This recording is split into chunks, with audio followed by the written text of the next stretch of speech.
Well, hello, and welcome to the Awakening Health Show.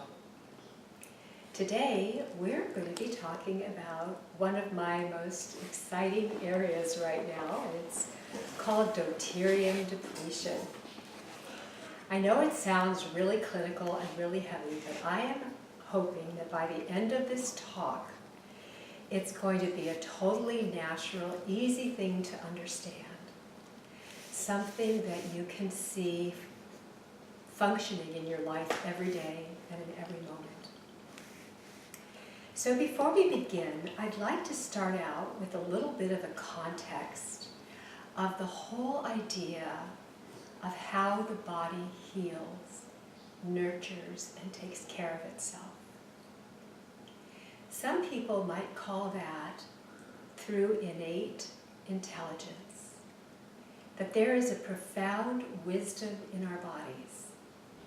And our bodies are set up with pretty profound complexity, but it's all designed to keep us as healthy as possible, to support our survival, and to make life beautiful for us. And when we are in tune with nature's laws, we are able to enjoy the benefits of the wisdom of our bodies.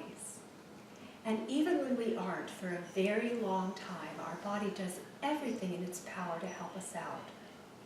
But at times it gets overwhelmed by the things that we're doing that make it really challenging for the body to find its place back to equilibrium. Now, in most allopathic models of medicine, instead of trying to support the body in coming back to its natural innate intelligence and following its dictates and supporting it in actually getting stronger and healthier, typically what we do is just try and get rid of a symptom. And science has become incredibly good at finding different substances that'll block perhaps like a pain receptor, or if you're too hot, will cool you down. Or if you have an inflammation or an infection, it will kill that infection or give us some temporary relief from inflammation. But it's not actually honoring the process, nor helping us to find a real solution to the problem. If we look deeper, if we look into the actual function of the body, we can come up with answers that can support our bodies in finding its way back to its incredible levels of health. So I'm going to start out by sharing a metaphor of actually a true life situation with a certain animal that we don't have many of in the United States, but they're camels. And camels are incredibly important to people who are in the desert. And there's an interesting challenge if you want to buy a camel and you are going to cross the desert. And that challenge is that a camel, as long as it's in its environment and eating the food of its environment, will stay incredibly youthful to the day it dies. In other words, it's almost impossible to tell how old a camel is. And one day it just drops dead from old age. But it's totally functional, no changes in its hair color, no changes in its teeth, no changes in its basic overall functioning. He just functions great until he dies.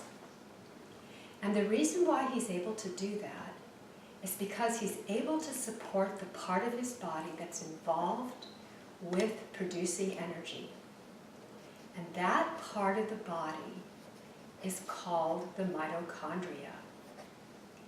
Now the mitochondria makes the fluid or the water that is inside of our cells.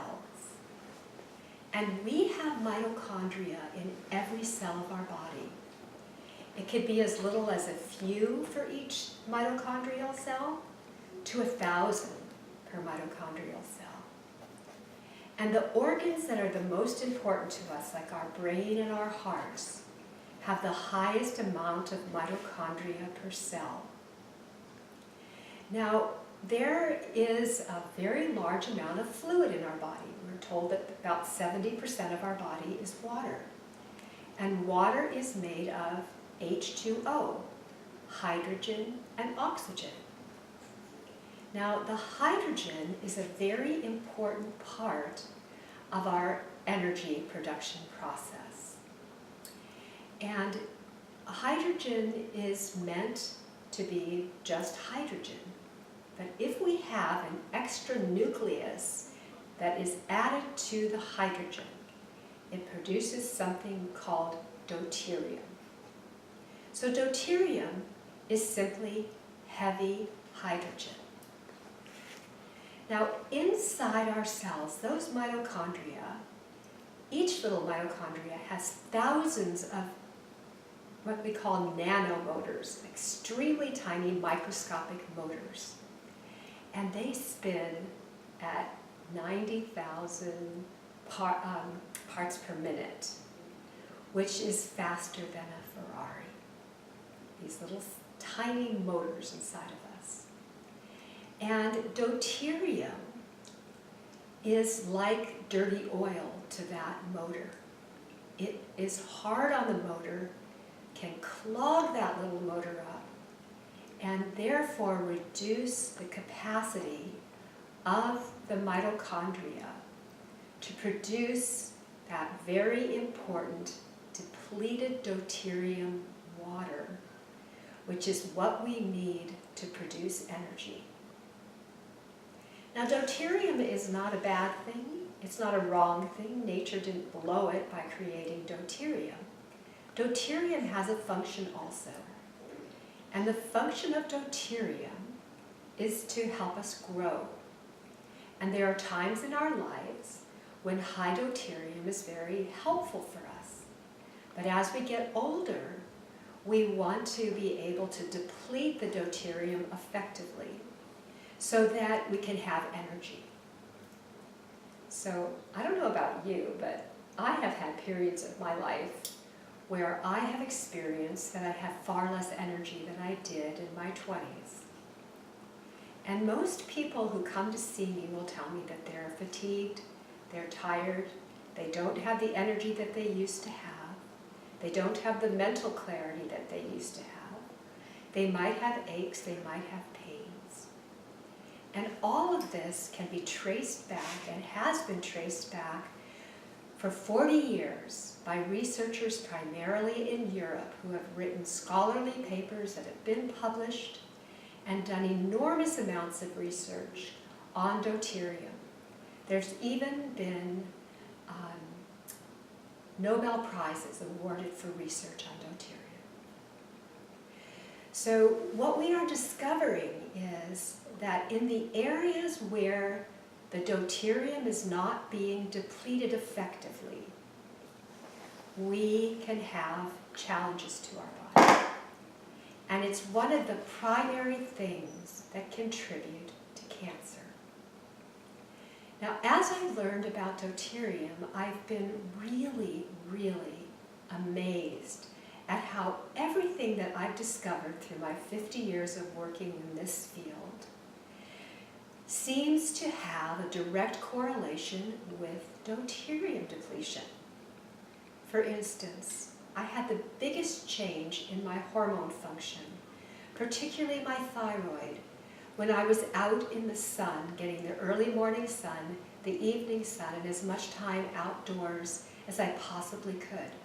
I noticed that I had more energy and my thyroid numbers started to come more into balance.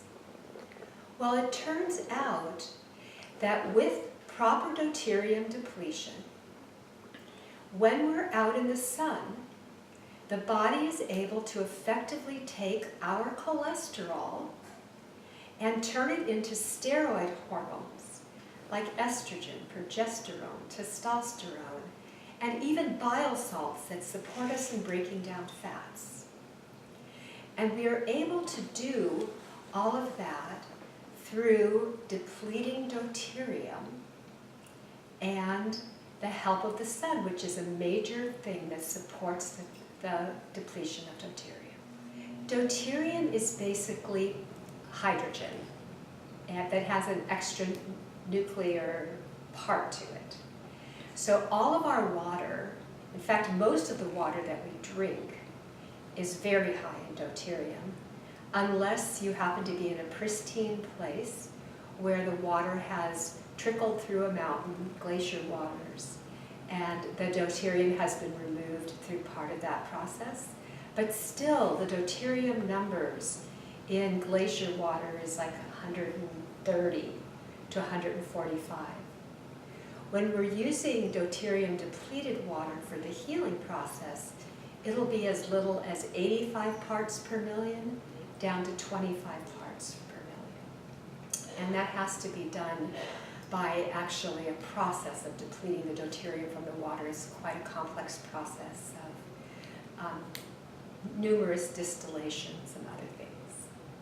And actually the deuterium depleted water, which is something that people can use if they're very ill to help to move the deuterium out quickly, to bring us down to normal levels of deuterium, because we all need deuterium in the body, because we're always there are cells that are dying and new cells that are being born that have to grow. But we need to keep a lower amount of deuterium in the body so that our body has the capacity to produce energy from our mitochondria and not just die. Deuterium can be put out of balance, and that's the interesting thing. Deuterium is always present in anything that's alive. But when deuterium is excessive and the body has a hard time removing the deuterium from the mitochondria, and which is in every cell, then we can have problems where those little nanomotors, whose job it is to produce energy for every organ, every tissue, every cell in the body, is deterred in its process of deteriorating that deuterium. So we need to deplete it to a level that will allow us some balance in our body. And if we aren't able to do that, we're in trouble.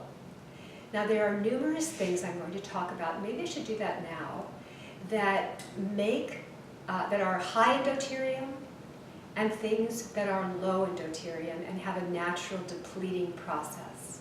Like I was just talking about how the sun can be an incredible support in depleting deuterium. And oxygen is as well, but from a very unique way. And I believe we did a DVD a while back on a special form of breathing called Bucheko breathing. It's something that has been studied profoundly in Russia. And it's a type of breathing where you're breathing through your nose and you're actually breathing a higher CO2 level and carbon dioxide level from the air. And when we breathe out carbon dioxide, we breathe in oxygen. And when we just breathe through our nose and hold our breath, we produce a higher amount of carbon dioxide, which is picked up by the hemoglobin and causes our body to produce more oxygen. So one of the things that we can do is use a special type of breathing mask, which causes us to rebreathe our own CO2, because we breathe out CO2 and the plants make oxygen. When we rebreathe our CO2, it will cause our bodies, again, to pick up that CO2 into the hemoglobin and actually send oxygen into the body. The CO2, by the way, is also picked up by the deuterium, and then the deuterium is released in and out of the body, so that it also helps by reducing the deuterium itself. It supports in deuterium depletion because it holds on to the deuterium until it can be released and pulls it out of the body. Now there are many processes that support that getting rid of deuterium. For instance, if a woman has cancer and she gets pregnant, while she's pregnant, her baby absorbs her excess deuterium, and the baby uses that to grow. And the mother is depleted of deuterium, and she goes into remission with her cancer. That's been a very interesting thing, because I've always heard that when women are pregnant, they go into remission with their cancer. And now I understand the mechanism. It's through deuterium depletion. So the things we've talked about, how sunlight is really beneficial for increasing deuterium. We've talked about how breathing is really supportive to depleting deuterium. And by the way, if you use a mask like this at night, it will help to get rid of sleep apnea, and it will help to get rid of snoring. And one of the amazing things we've found is that when people are in REM sleep, that also depletes deuterium. And so the use of the mask and doing the buteyko breathing while you're sleeping, because you have this mask on, will also increase your deuterium depletion. And one of the interesting findings by the people in the buteyko world is that you can measure how long a person can hold their breath. And when you're effectively working with the buteyko breathing, you can hold your breath longer and longer and longer. And one of the findings was that when a person can hold their breath for 60 to 90 seconds, typically the cancer starts dying if someone has cancer during that time. So there's another indication of how deuterium depletion and doing things that support deuterium depletion is incredibly beneficial for restoring health to the body by doing something totally natural, by actually supporting this function that goes on in the body. Another thing that's very important is that we reduce the deuterium that we consume in food and increase the deuterium depleting foods. So we've probably all heard about low-carb diets. I've certainly talked about them. And we've heard about ketogenic diets. And I've even talked about the carnivore diet in our last talk. And it turns out that saturated fats are probably they are the most deuterium depleting foods we can consume. And the reason why those camels could be in the desert for all this period of time without drinking water and maintaining their youthfulness is that they have 2 humps, or 1 hump depending upon the type of camel, and those humps are filled with saturated fat.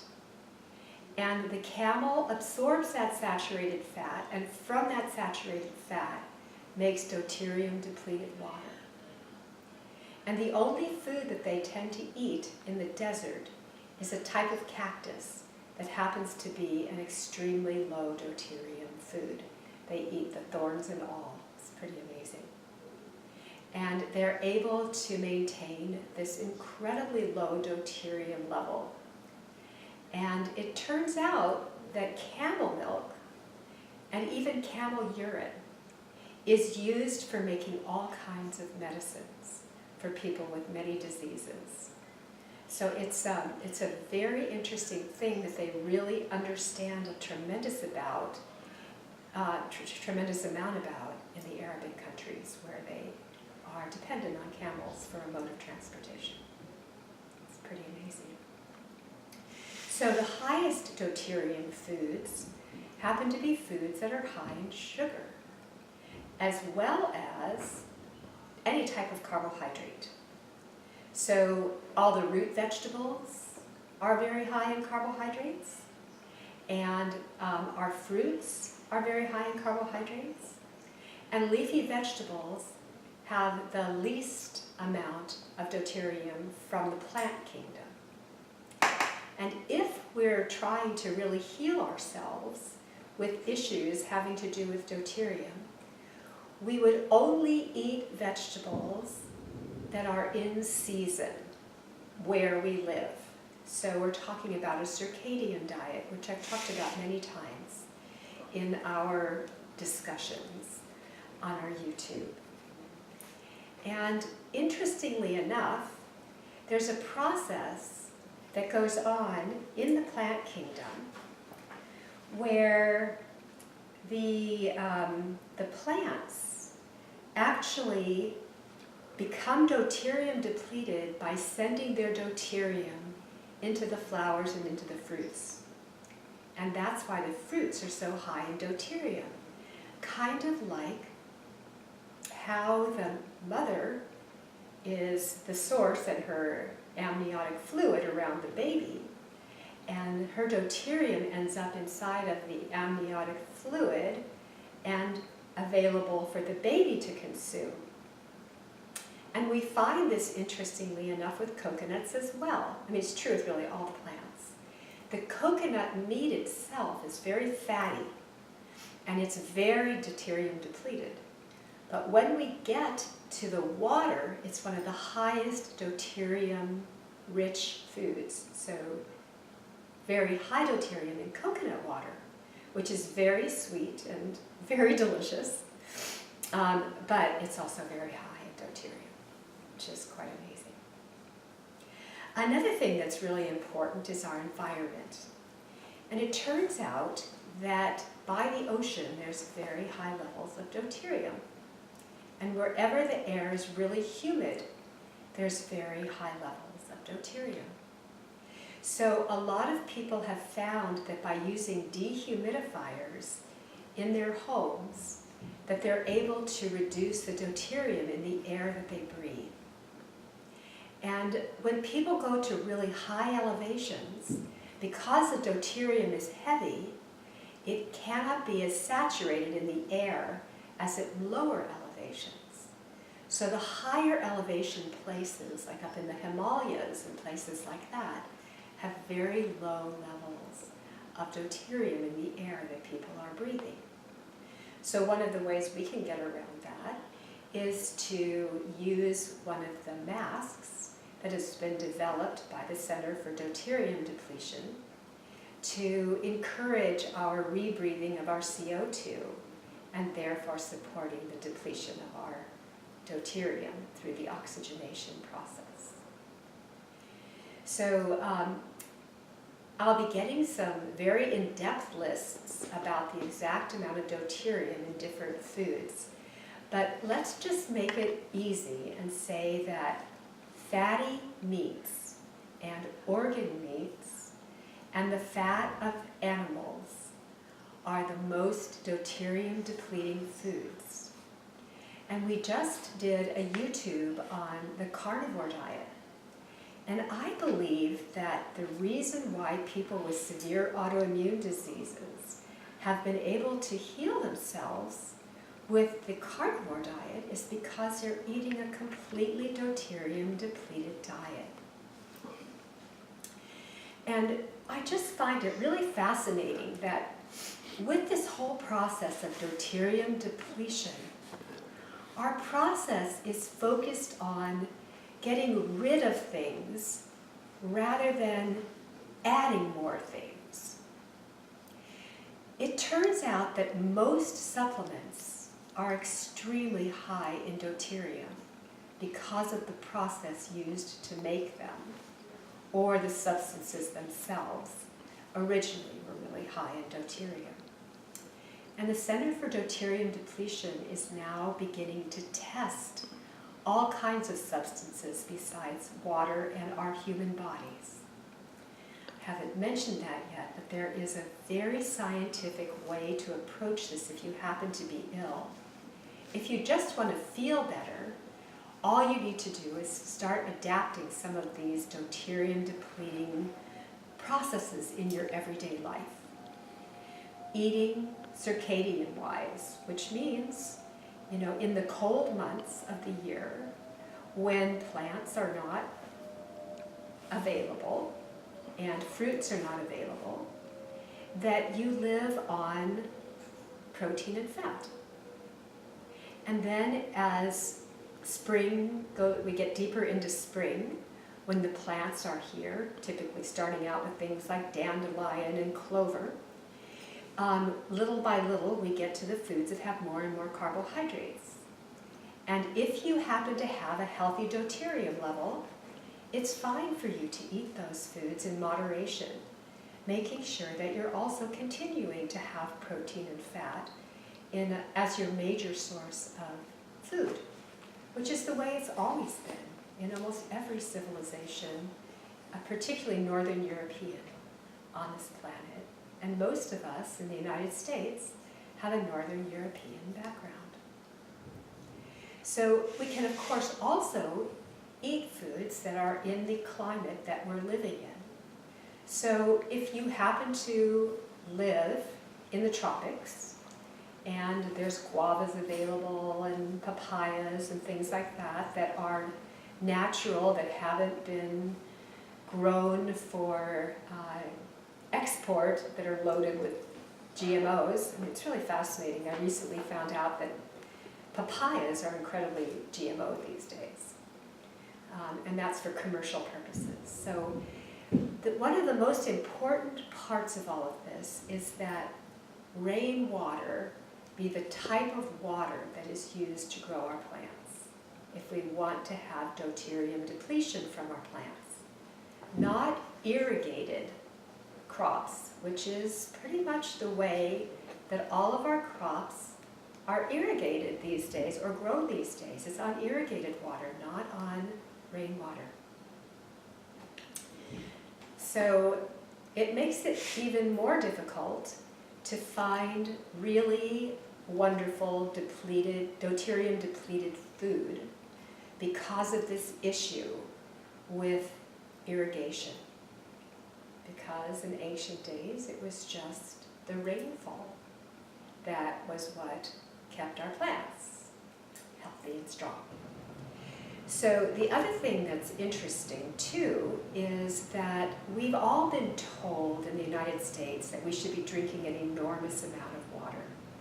You know, at least 8 glasses a day, you know, typically half your body weight in ounces of water a day.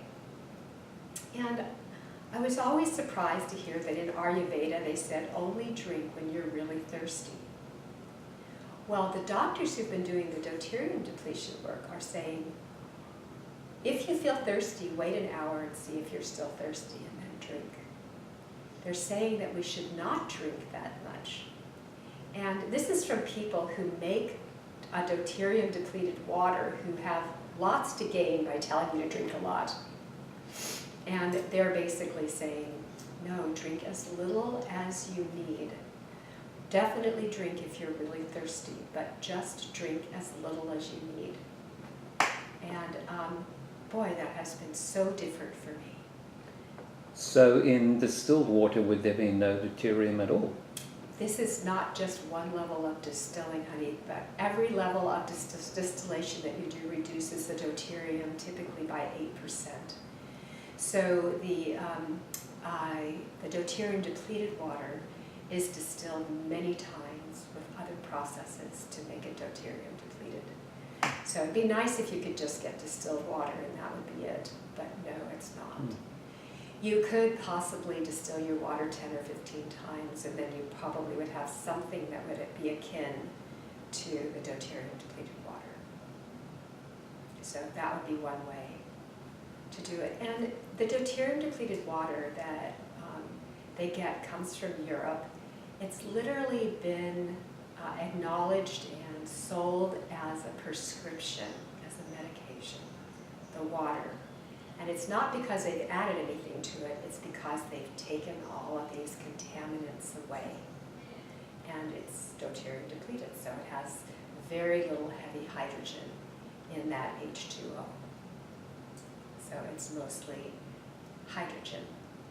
That's a low-level hydrogen rather than a hydrogen with that extra neutron. And actually, interestingly enough, you can really harm the cholesterol that is so nourishing to us. It provides us with hormones. I mean, basically, you take cholesterol and it's broken down into pregnenolone, which gives us mental function. And then the pregnenolone is broken down into DHEA, which supports energy production. And the DHEA is broken down to estrogen, testosterone, and progesterone. And also vitamin D and the bile acids. So, but if you get too much deuterium in your cholesterol, it's not able to do that.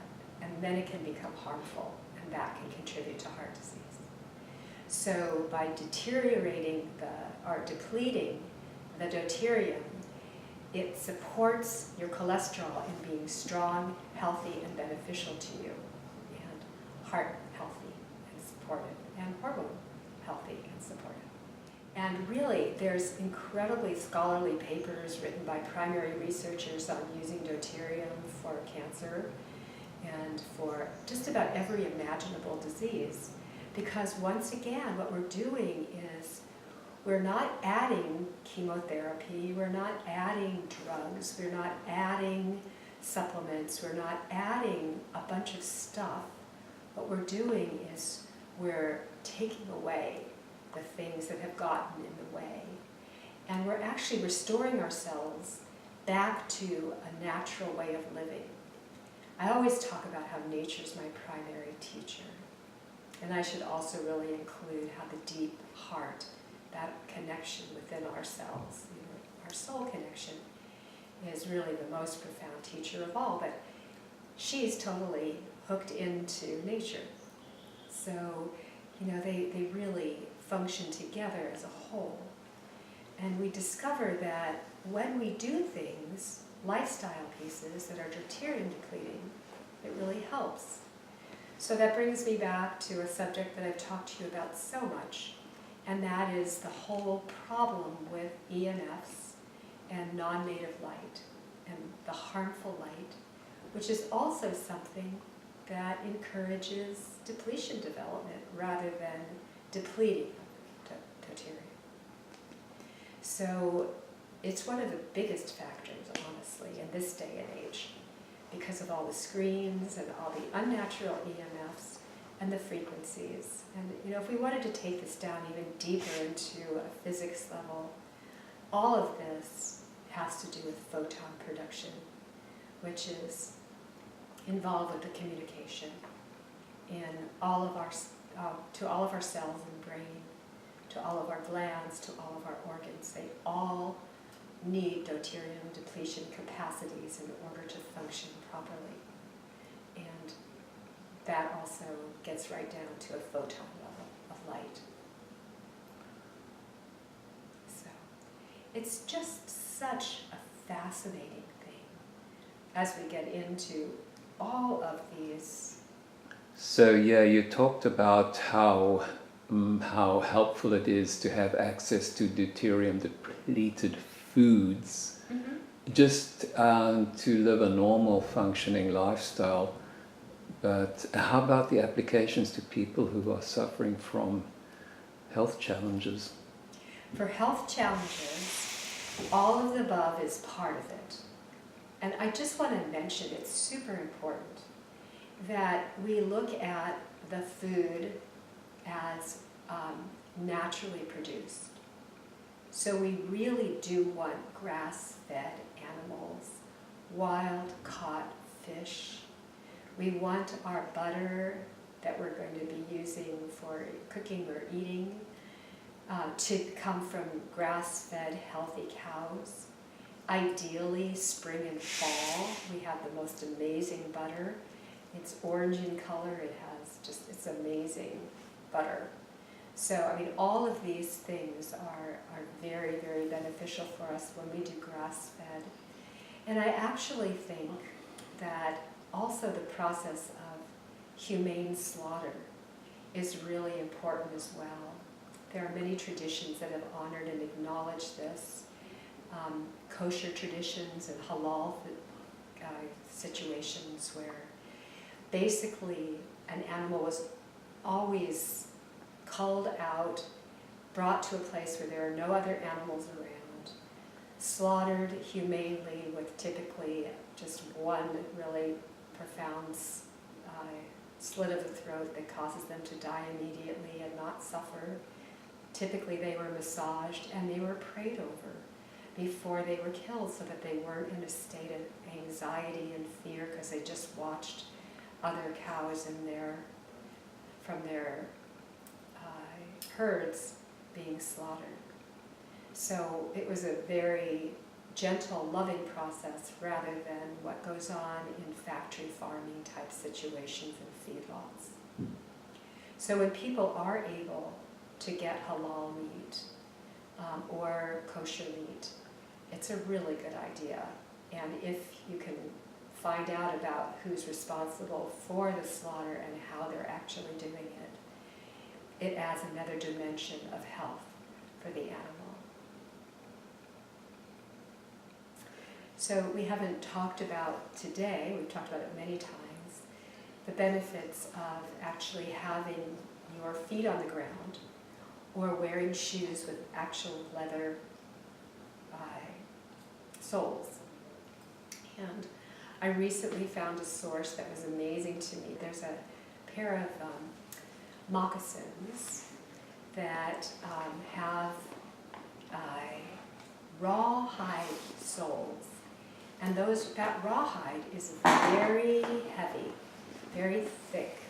And so it actually is a leather-soled shoe that you can wear when you're hiking. And it's the traditional shoe of the Navajo people. And it makes it possible to be able to climb around in rocks and all of that and still get the full benefit of of protection for your feet from surfaces that might be difficult to handle. I happen to have very sensitive feet, so it's always wonderful for me to be able to experience those wonderful moccasins. So this is what the moccasin looks like, and this is the soles. These are heavy, hard soles that are not soft like the tops, and they provide that kind of protection for the foot so that you're able to actually hike around in these and get the magnetism from the earth through your feet. And I'd like to talk with the people from the Center for Deuterium Depletion, but I'm almost positive that working with a Magnetico sleep pad, where you're getting magnetism, healthy magnetism level, while you're sleeping, like you were sleeping on the ground, is also something that's very beneficial for us to support that deuterium depletion process. So there is also an incredible level of testing that is done through the Center for Deuterium Depletion, and I could order those tests for you. And basically, they test your air, which tells us about tissue, so your tissue deuterium levels, saliva, and they also look at blood. And through that, they might also look at urine. They can tell your deuterium levels, and they start people out, if they're ill, drinking the deuterium depleted water, typically at an 85 ppms per of deuterium. And little by little, they can go all the way down to 25, but the movement goes up and down because we want to support the body in its process to deuterium deplete, not just do the deuterium depletion for it. So there's ways of measuring that gets quite complex, but ways of measuring if someone is suffering from a serious illness where we can help to support their bodies in deuterium depletion. There are some really interesting studies that were done. I'm in Austin, and Dr. Q, whose background is Q Collins, is as a researcher, immunologist, and doctor. he did a study through the support of Dr. Laszlo Boros, who is a UCLA researcher, doctor, and professor, the youngest professor at UCLA because he's written so many valuable scholarly papers. And basically, what they did was they took 40 dogs from shelters that all had serious cancers, and they did a deuterium depleting diet for them. They didn't even use the water, they just did a deuterium depleting diet. And within, well, their deuterium numbers came way down within the first month, but within 6 months, all the dogs were in remission. And these were different kinds of various cancers? Various kinds of cancers, that's true. And people didn't believe the results, so they went back and did a second test where they did a PET scan before and a PET scan after, showing the same results.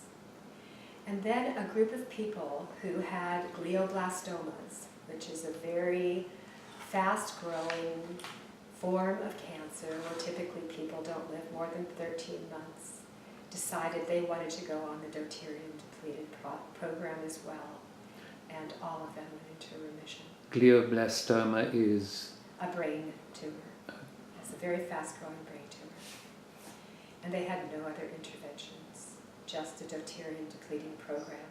So when somebody is diagnosed with cancer, there is this enormous amount of belief in our culture that it's a death process.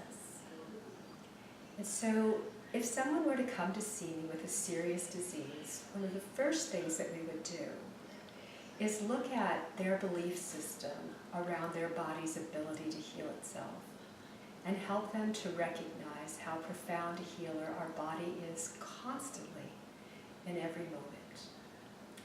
And at some point, we'll talk more about that, but if you look at Rich's videos on recall healing, you'll see a profound amount there. But I just want to quickly let you all in on a very basic idea, which is your body is healing. If you were to get a cut, it would go through a process of inflammation and all the rest, but eventually your cut would heal. And certain factors may contribute to how fast you heal, but it will still heal. That's what our bodies are about. And many of us believe that we are helpless and hopeless and we cannot heal. So that's one of the first things we'll do, is dispel that. Now, in the past, I used to, for people who could afford it, do quite an intensive battery of testing. In particular, having to do with, using energetic testing like the Asira, and parasite testing. If it looked like that was a good possibility, we would do a special DNA type of parasite testing, blood work, and a whole battery of tests. Now, this way of working is a little bit different because we're recognizing that if you're ill, your little nanomotors are in trouble. They're clogged up and they're throwing off too much deuterium and hurting, like bouncing off, hurting different nanomotors all over the place. So the first thing we want to do is check your deuterium levels. And then while we're checking your deuterium levels, we would then get in touch with the Center for Deuterium Depletion. And there are thousands of medical papers on different diseases and the most effective ways to deuterium deplete for those diseases.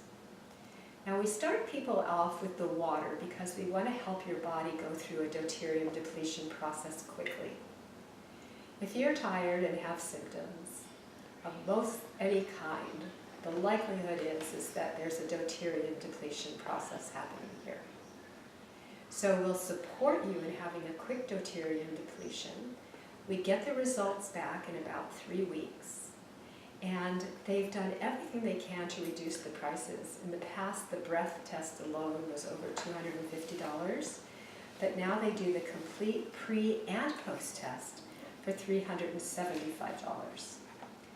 Once they get the results back, I'll be talking with them about your specific conditions, and we'll do a completely biochemically individualized program for you, having to do with your age, where you live, your latitude, your longitude, your symptoms, and any diagnosis that you may have seen, and your situation where you live, what kind of EMFs you're dealing with, and we'll put together a whole program for you.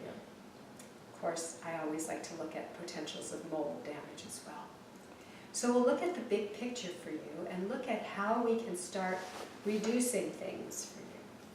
So instead of giving you supplements to start treating your symptoms, instead what we'll be doing is giving you deuterium depleted water to start this deuterium depletion process. And if your body is effectively deuterium depleting, your symptoms should start going away. Now your body is very wise, and sometimes you have problems that you don't have symptoms with. And so what the body will do is it will send that deuterium depleted internal fluid to the areas where those problems are. So you may not notice a big difference immediately, but the majority of people notice a big difference in their energy within a week to two, and their mental clarity. So those are two things that seem to be very, very quick to respond to deuterium depletion. And of course, the stricter you are, the better. Now some people are just relatively healthy, but they need a little bit more energy, and they're not willing to make any dietary changes. They're not willing to change their lifestyle. They're going to work with their screens and have their EMFs and their Wi-Fi on all the time. And for people like that, they can, if they have the money, they can just drink deuterium depleted water and get deuterium depleted effects to keep them functioning at a level that would be okay.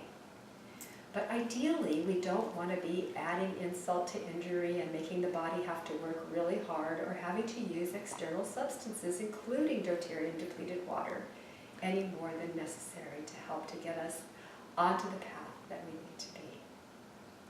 And then, once we've got your deuterium depletion levels down, or your deuterium levels down to a healthy level, we can then, if we haven't gotten rid of all your symptoms, look at some appropriate means to help you to finish off the work that needs to be done.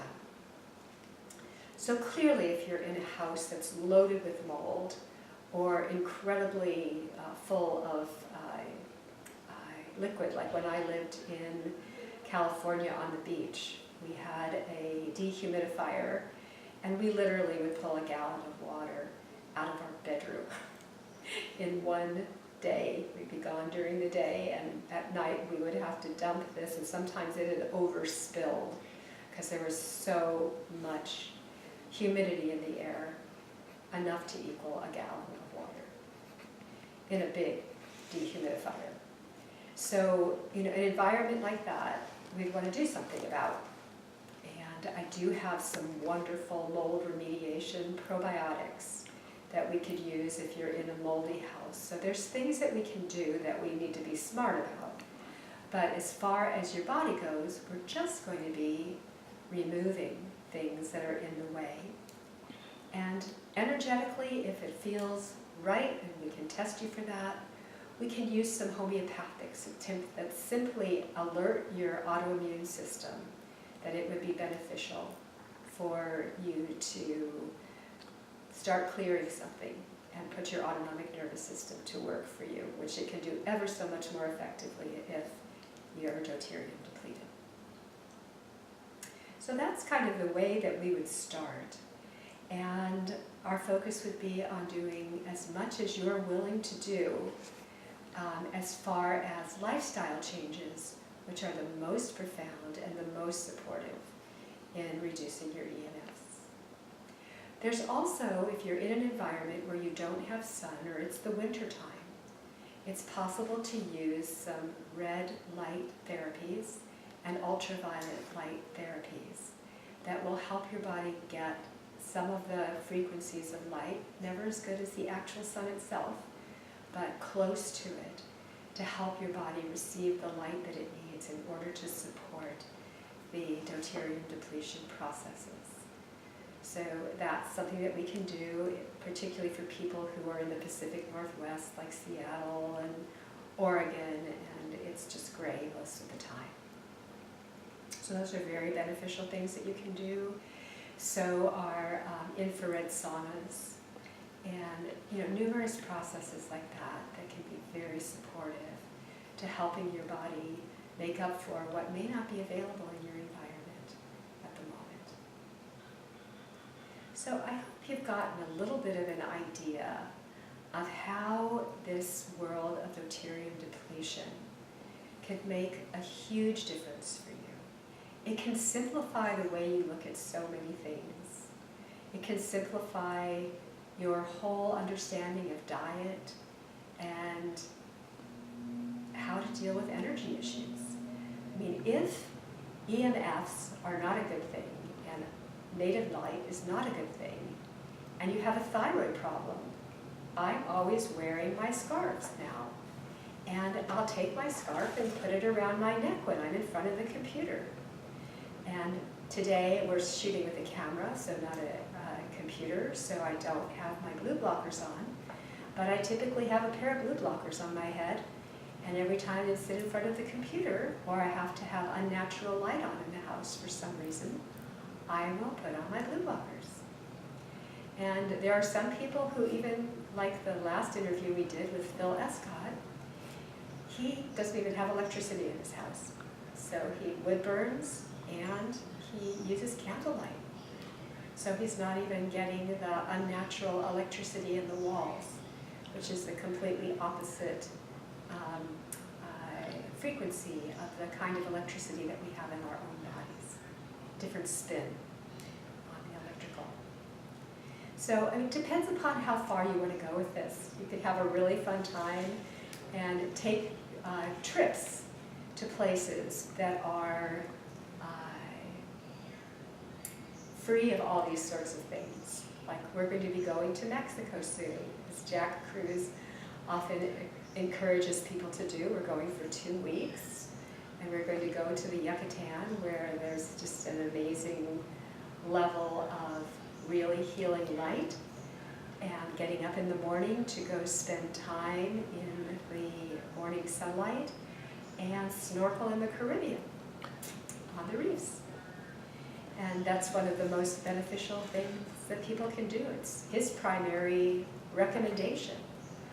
And if you happen to be healthy, you can eat the fruit that's growing there, but if not, there's wonderful fish that is available right off the boats. Where we're going to be going to a little town called Lahawal, there's fishermen that bring in fresh catch twice a day. So we can eat all kinds of wonderful seafood. And I'll be bringing my homemade ghee with me, and we'll be cooking with ghee and eating wonderful fresh fish. And if I can find for sure that some of the meat there is grass-fed and really healthy meat, we'll be making some steaks and enjoying those as well, and maybe getting some livers or whatever, and enjoying the natural livestock there that nature's providing for us. With this approach, you heal and then you get yourself back to a place where you can just function more or less normally, or do you have to stay on a very vigilant sort of protocol with yourself for the rest of your life, for instance, if you have some challenge you're dealing with? Everybody's unique and different. So by doing some periodic testing, you can find out if the things that you want to do differently work for you or not. And you can always make up for them. So, if you want to go to a party and eat what your friends are eating, first of all, you can see how you feel afterwards. But if you want to do a quick deuterium dump, you could do a water fast for 24 hours. Or you could just eat nothing but, good quality, grass-fed, high-fatty meat with good fat. Laszlo tells stories about how he has a twin brother who died of an esophageal cancer. And after he learned about deuterium and was working with deuterium, he went in and got himself checked, and it turned out that he had an esophageal cancer. And he also mentioned that later he discovered he had 2 other forms of cancer. So instead of doing any medical treatment, he chose to do this deuterium depletion program. And I guess you could call this a medical program because the deuterium depleted water is a prescription, and he did everything to support himself in deuterium depletion. He's out in the morning every day. He loves his dog, and he's out in the morning every day picking up dog poop in the sun. So that's his time before he goes off to UCLA to work with his students. He's barefoot. He's out in the sun, wearing very little, and he does his little task, and he also gets his sunshine. He only seems to eat bacon, egg yolks, and meat, typically a steak, and sometimes some greens when they're in season. And that's his diet. That's all he eats.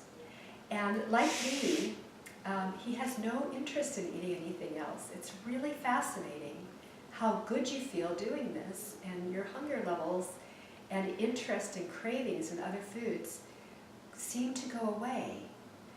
Now, I would imagine that if your body actually needs a little bit more deuterium, it would make you crave blueberries or, beets or something like that. Even ice cream, whatever. But as long as your deuterium levels are good and you feel fantastic, I don't think that you're going to want any of those foods.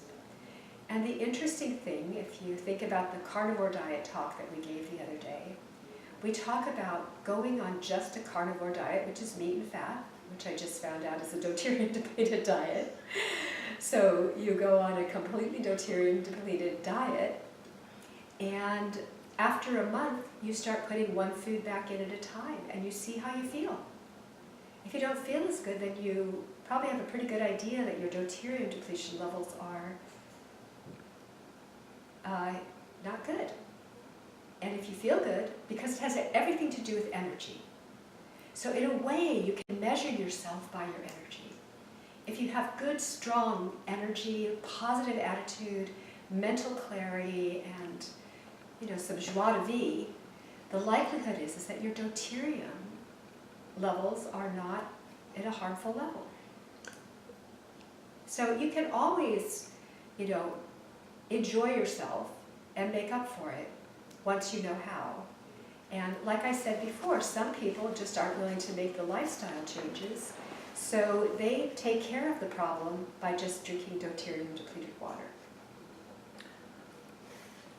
It's kind of an expensive way to go on one level, but on another level it really isn't. Because if you think that you're only going to be drinking when you're thirsty, and I believe it runs about $18 a bottle for 1.5 liters.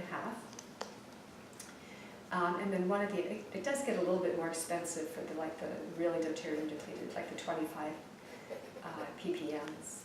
I think is a little bit more expensive than that. But that's nothing compared to the money that most people spend on juices, which are loaded with deuterium, and kombucha, and many of the beverages that people buy that they think are so beneficial for them, they're just loaded with deuterium.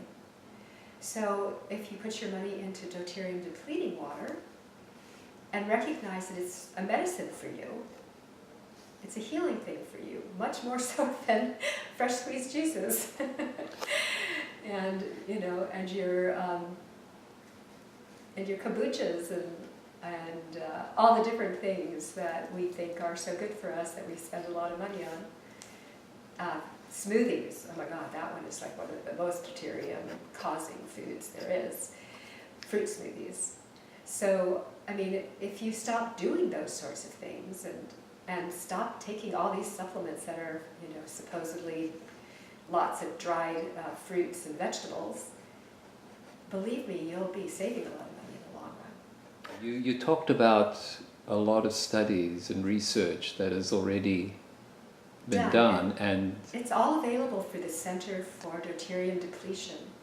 So, if you are diagnosed with a certain condition, and we started to work together, we could start the process of doing your testing, and then we can get all of the data about your particular disease process. But we would also be putting together a very specific program for you based on what you're already doing, what you aren't doing, your lifestyle, and everything else, and look at what you're willing to do. And the willingness of what you're willing to do or not do will depend upon how much water you'll need to drink to get your deuterium levels down. Could be nothing, could be no water, just lifestyle changes, and it could be a considerable amount of water. the research that they have on file is Over 40 years of thousands of people's experiences working with deuterium depletion. with all kinds of Diseases, not just cancer. Like, for instance, I was listening to one of the doctor's programs, and they were talking about candida. And most people go on a program where they're trying to kill candida when they have candida. But candida has a very strong purpose. It basically encapsulates heavy metals. And if you just go willy-nilly killing candida, you can make yourself really sick, because the heavy metals will be dumped when the candida is killed into your bloodstream. So instead of focusing on killing something, what you do instead is increase your deuterium levels, which basically takes away the primary food of the candida, which is carbohydrates, glucose, sugar, which is high in deuterium. And then it will starve the candida out at a level that your body can handle, and the candida can no longer live and will be released from the body. and Deuterium depletion has been used in conjunction with a number of oncologists, and it just makes their whole chemo process that much more effective. And honestly, my personal thought is that the chemo was not necessary when they were doing the deuterium depletion, but you can't change an oncologist's mind about that. Mm. So the deuterium depletion helped to get rid of the toxins that the chemo was creating. So it would be a very, I think, important step for most people who have already taken courses of chemo to help restore their body to health again afterwards. I think this is going to be a primary focus for what I do with everyone. I think I'll be continuing to do the work that I do with homeopathy, and encouragement of diet, which I've always done, and helping people to get to the point where they can actually really effectively do work with being in ketosis. There'll be a lot of support. This work is amazing for diabetes, heart disease, and all the metabolic diseases, honestly. So I'd like to learn a lot more about what its effects are involving infectious diseases like Lyme disease and things of that nature, hepatitis, all of that. But I have a feeling that being deuterium depleted could only support the healing process in every one of these diseases. Because it's so in complete union with natural law and natural lifestyle and the way our ancestors lived. And the deuterium levels seem to have gone up in humanity the more we've embraced city living and fast, furious living and unnatural light and the use of electricity and all kinds of screen devices. I mean, with the use of screens, we've seen disease go crazy so quickly, as far as statistics go, percentages. Yeah. So we have to do something to counteract it, and people are not going to stop using their screens. Computers and telephones and tablets and all of this are here to stay. GPSs, I mean, I don't even know how I would get around without my GPS. So, you know, we need to find ways to mitigate that, and as you know, I have done so many of them, and all of them turn out to be deuterium depleting. Yeah. Cold thermogenesis is one of the most powerful ways to deplete deuterium. So these things have happened, and I have more energy, more mental clarity. I'm sleeping less. I'm waking up at 5:30, 6 o'clock in the morning, just with tons of energy, and starting my day, and getting so much, finding I'm able to deal with really emotionally challenging situations in a very calm and easy manner. So I mean, the levels of peace that I'm experiencing internally, as well as energy. Like, I love to dance. We do something called ecstatic dance, which is like 2 hours of moving through all these different types of rhythms and movement. And I dance the whole time through more vigorously than I have in years. And I'm going to be 66 this month, or next month, in December. So it's really quite an amazing way of exploring your health. And, you know, once you've got yourself down into a deuterium depleted level, it wouldn't be so necessary to continue to test as long as you're feeling great. But if you notice that you're starting to feel sluggish again, or, you know, forgetting where your keys are, or, you know, forgetting what you walked into a room about, or leaving the stove on, you know, when you leave the house, or things like that, then you would know it's time to start looking at deuterium depletion again.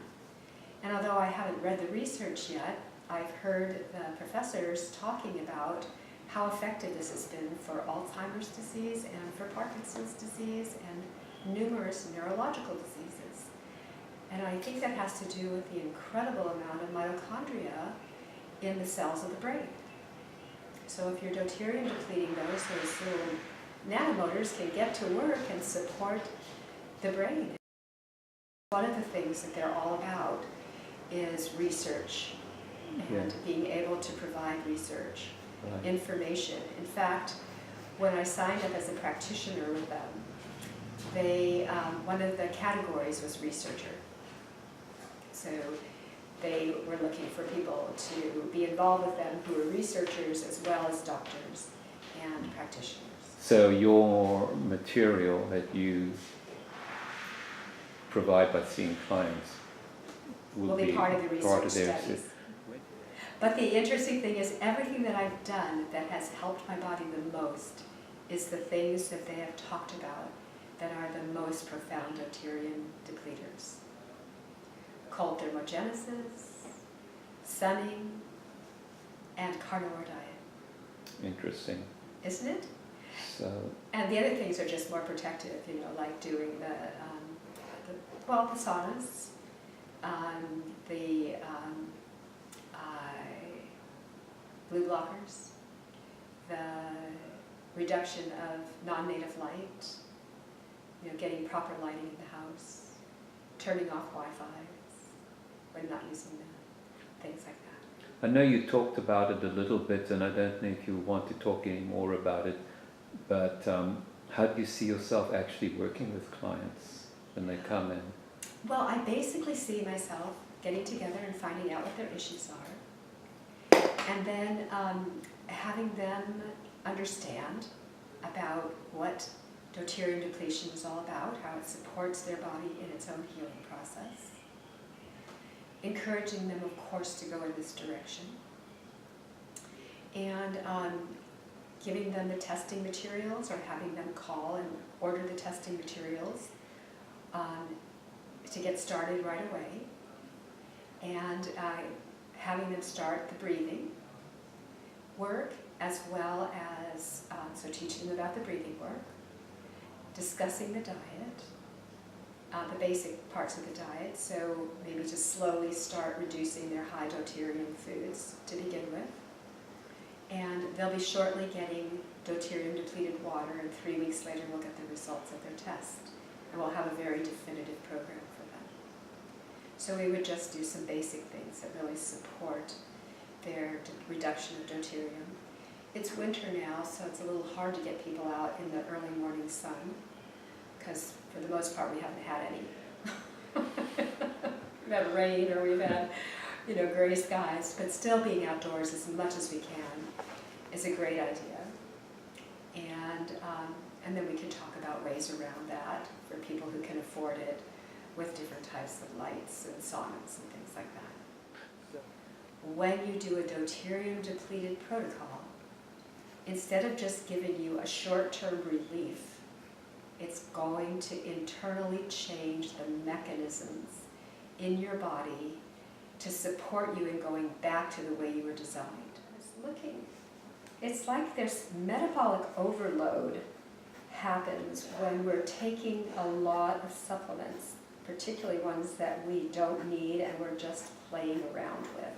Right. So, that's why in the past I've done my best to train people how to muscle test themselves and only take what their body is asking for in the moment, rather than all the things that came up that would be beneficial for them. Right. And the same with food. To test what food your body's asking for in the moment, rather than, just eating what was on a list that came from a week ago. Right. So these end up being in your realm of possibilities rather than in your realm of what you should do every day, 3 times a day. And people want those lists of take this 3 times a day. They don't want to be in the moment and asking and tuning in to the wisdom inside of their own body. Well, we're saying we start with fixing your deuterium. There's no sense in doing anything else until your body can produce energy. And then after we have your deuterium levels balanced, if there's a challenge that the deuterium depleted work itself has not accomplished, then we might choose some well-chosen herbs from the Ayurvedic tradition or the Chinese tradition. But we're Westerners. We might actually go after more Western-oriented herbs. But not until we have your deuterium balanced and you have energy so that your body can actually use these things. And if we're talking ancient traditions, we're talking about people that were already living a lifestyle that supported deuterium depletion. And those people primarily died of infections, not of metabolic disease. We are basically the victim of metabolic disease. Maybe I shouldn't say victim, because we're definitely major participants in creating the environment that does that. But that's what our body succumbs to more than anything else, is metabolic diseases. Infections, there's wonderful things that we can do, and we might actually need some immediate support, from a light IV or something like that, which we know has, from the work from John Hopkins,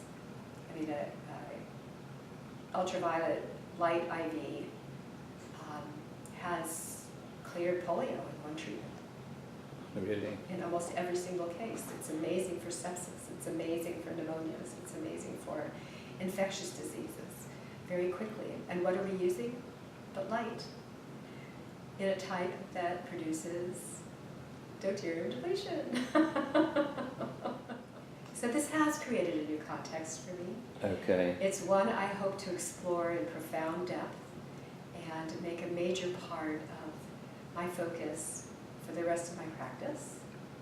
It makes total sense to me from everything that I've done thus far. And I see how the carnivore piece totally fits in. I see how the ketogenic piece is a beautiful stepping stone and a very beautiful piece to use during spring and, well, not so much spring, late spring, summer, and fall, when, you know, we have a great variety of foods available from nature. And, you know, and I am so excited to just see the focus on real water, rainwater, rather than, you know, irrigated water that might be really heavily polluted, and fresh, clean air, and how to support our own internal oxygen functions, actually creating oxygen by working with our breathing of more CO2. And just, you know, I'm so excited about this whole bigger piece. And also I have to just give incredible, grateful gratitude to this internal part of me that has been so led to each of these pieces separately, and now to come up with the container that holds them all. It seems like the last few years, all the little pieces have been coming in, and I've had great excitement about them and dove into them, you know, from the cold thermogenesis to the light to all these things. And also seeing them showing up numerous times in my life, at major times when I needed them. Like, I was such a sickly child. I had so many health problems. And I just really could never get my weight fully under control. And then I ended up spending 2 years backpacking in the woods. I was in the sunlight every day. I was on the earth every day. I was sleeping on the earth. We were, you know, eating deer and fish and squirrel, you know, that we were able to harvest from the land. And when I came out of the woods after, I think, the first 3 months that we were in, I walked into a gas station bathroom that had a mirror, and I just sat and laughed at myself. I couldn't believe it was me. My clothes, I'd been tying my pants on. I didn't realize that I probably had dropped 30 pounds, you know, and my skin was radiant, and I used to have psoriasis. I mean, there's just so many things that cleared up from doing these things, and we had no choice. We were in cold water in order to bathe. You know, we were in the mountains, and most of the time in high mountains, and they were glacier springs. So, I mean, we were in cold water. Our television was our campfire under the stars, breathing real air, high mountains. That's Deuterium Depleted itself. I mean, it was just amazing to put it all together now. That's what made this major shift in my health and in my life. And then when I came back into society and had no idea that was it, you know, and was just crazy about being a raw food vegan and a fruitarian, I ended up with colon cancer. Well, now it makes sense. It seemed crazy because everyone talks about being a vegan and a fruitarian in order to heal from cancer. But that's what happened to me. So now it all fits into this scientific understanding about these funny little motors, these nanomotors, you know, in my mitochondrial cells. And gosh, last year I was so focused on studying cell membranes and mitochondrial membranes. And it was always fats that healed them. And how the membranes all have these receptors for hormones and nutrients. And if those membranes aren't healthy, then they can't take these in. And so the body can have all of this hormone floating around in the blood, but it doesn't go into the cells and nourish the cells. Well, it all makes sense now, Bernard. And all of you out there. So I'm grateful that somehow, through the grace of God and maybe the 50 years of meditation and everything else, that these have all come into my world, and I can share them with you, because nothing brings me greater joy than to see the people that I work with getting well. And I hope that for you, whether it's working with me or some other person who you have great affinity for, because this is a very, very exciting breakthrough that brings together the ancient wisdom, the practical wisdom, and the honoring of this earth and our own precious bodies and our own souls and spirits. It's all part of this process, and I'm happy to share it with you. So we're going to put up a little video for you, a little link on this YouTube, so that you can actually see the process of the mitochondria. And it'll be underneath the video, and you can just click on it and watch this beautiful animation of the whole process of deuterium depletion, and hopefully make it make a little bit more sense for you after hearing this very simple description of a very deep and complex process. So I'd love to hear from you and know what you think about the show. And if you're interested in exploring your deuterium numbers, please give me a call and we'll support you in making that happen. My phone number is 512-698-7009, and our website, awakeninghealth.com, where you'll find all the YouTubes that we've done, myself and Dr. Rich Massey, my beloved partner, in our media section. So thanks for joining us today. Have a lovely Thanksgiving, and may you be blessed beyond measure with fulfillment and vitality, well-being, and health.